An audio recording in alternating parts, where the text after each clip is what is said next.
Hey everyone, Ryan here, and welcome to another episode of the Battle Blog. We'll be talking about gaming events post E3, Geoff Keighley, Summer Games Fest, and my thoughts on future gaming events moving forward. So Summer Games Fest has passed, and the second week of June has always been the premier Super Bowl week of gaming news and events since E3 used to be held from the week of June 10-ish, and gamers would flock to their magazines, computers, and more to see the latest gaming news from E3. About a year ago, I released my 10-year E3 retrospective, so if you want to know what it was like actually going to E3 when it was held, check my retrospective out in the link in the description below. Sadly, in December of 2023, the ESA, aka the Entertainment Software Association, who was the parent company of E3, announced that E3 would be closing its doors for good and was finally shutting down. So this hit me pretty hard because if you watch my retrospective, I loved going to E3 every year, and it was the time of the year I always looked forward to the most. In the past years, from 2020 to 2023 during the pandemic, we knew that E3 was cancelled, but there was always some kind of hope it would actually come back until the final closure of the event was announced in December of 2023, so 2024 was the first year that we knew that E3 was 100% gone and done, and it hit me really hard.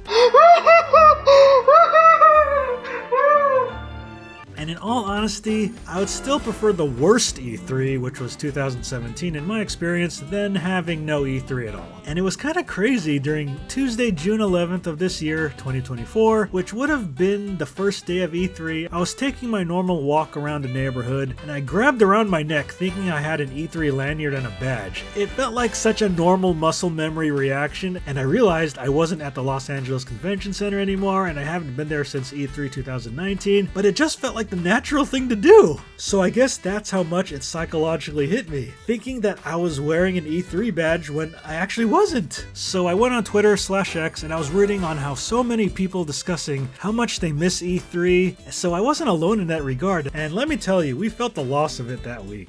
So now for my thoughts on the other events that have taken place after E3's demise, like Summer Games Fest, and for Geoff Keighley, well, I used to call him Geoff Knightley at first. I want to say for the record that I don't think that Geoff Keighley is really a bad dude or a booger man or the spawn of Satan like a lot of people are making him out to be. And I know for a long time that he wanted to legitimize gaming like movies and music, because ever since the dawn of video games, they've always been looked at as a kid's thing. But I remember in the early 2000s reading an article around the time that Grand Theft Auto Vice City came out around 2002 that gaming surpassed the movie industry as the biggest moneymaker in entertainment and has continued to hold that spot ever since. And I know that Geoff is a controversial figure, but I do have to give him props for at least stepping up to the plate and trying to get games more into spotlight like the Oscars and the Grammys, but hasn't always executed it the right way. And I don't think that Geoff is doing Summer Games Fest and the Game Awards to fuel his ego like how Tommy Tallarico was apparently fueling his ego with the Intellivision Amico, and look how that turned out. And I do remember when Angry Joe got mad at Geoff Keighley in 2019 or 2010 when Geoff was avoiding his questions. But I will give Geoff and his production company credit though for always inviting me to the Game Awards and Summer Games Fest every year, since I've been on their influencer list since 2019, even though I haven't always made it out there.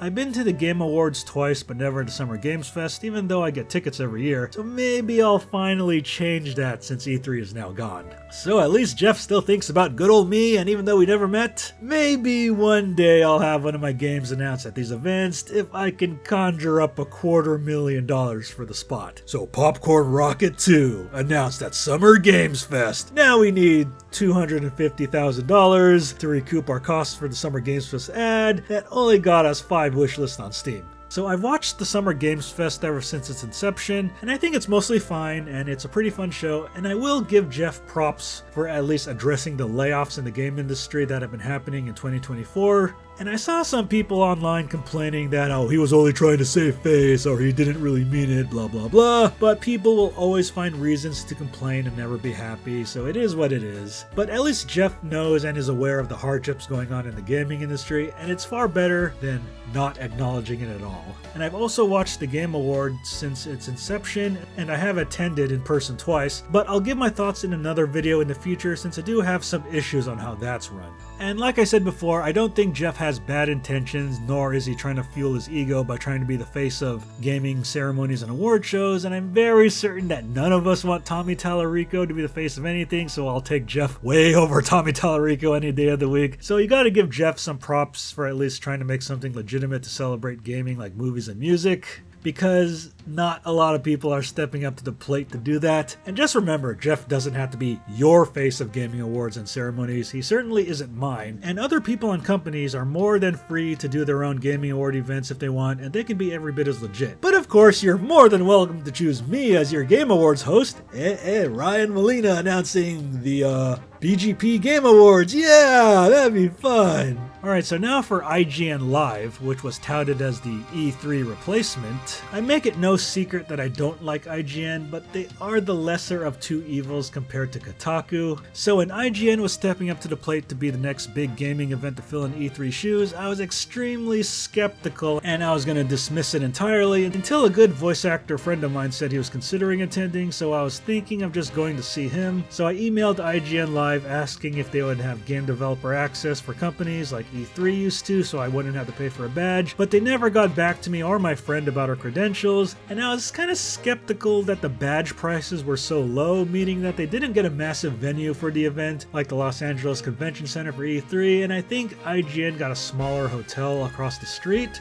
And I also have memories of waiting over 2 hours in line to attend the IGN party back at E3, and I never got in because it was so packed and crowded, but from what I heard, it was actually the opposite at IGN Live. So I saw on the second day of IGN Live, one of the IGN employees posted codes where you can get free access to IGN Live, and that made me more skeptical because it felt like it was a slap in the face for people who paid for the badges. I think that showed they didn't get enough of a crowd to fill up the venue, so even though I had free access to IGN Live, I didn't want to waste the gas or the money for parking or food, so I didn't go, and my voice actor friend didn't go either. And I heard the show was not a complete disaster, aside from some late panels and announcements, and it was mostly chill. But I don't think I'll ever go because I can't really stand IGN. I think I'll consider going to SoCal Retro Gaming Expo, which happens at the same time and which is more or less the same distance away from me, and is in my birthplace of Pasadena. And as for the rest of the events, the Sony State of Play was okay at most. The Xbox Showcase was amazing, and the Nintendo Direct totally blew me away, so I'll say Nintendo won non-E3 week this year.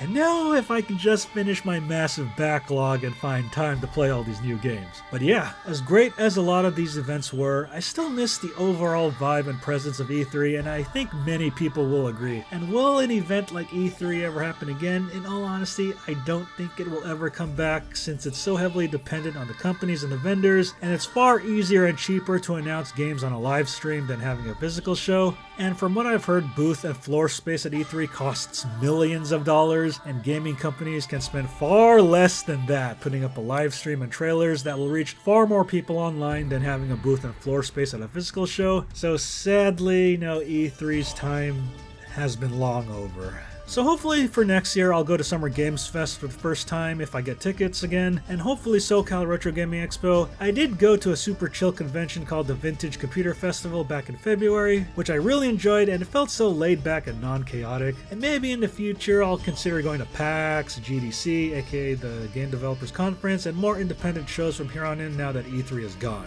I'll still always have the fond memories of E3 and how it brought us all together, but I do think we are moving on, and we'll still celebrate the second week of June, which we used to dub E3 week, but now which is more of, gaming announcement week. But maybe someone will come in and name it something catchy and cool, or maybe it's time I step up to the plate and run BGP3, the ultimate gaming expo of awesome. I mean, I'm sure I'll have plenty of room in my apartment complex, and I got 4 pools, man, and a jacuzzi. Well, anyways, that ends this episode of the Battle Blog, and this is Ryan signing out. Later, gamers. E3 is my new home. I never want to leave. Thanks for watching, and I hope you enjoyed this video. Make sure to like, comment, and subscribe, and make sure to check out these other videos, and also make sure to follow me on social media and check out the official Battle Geek Plus website. Take care.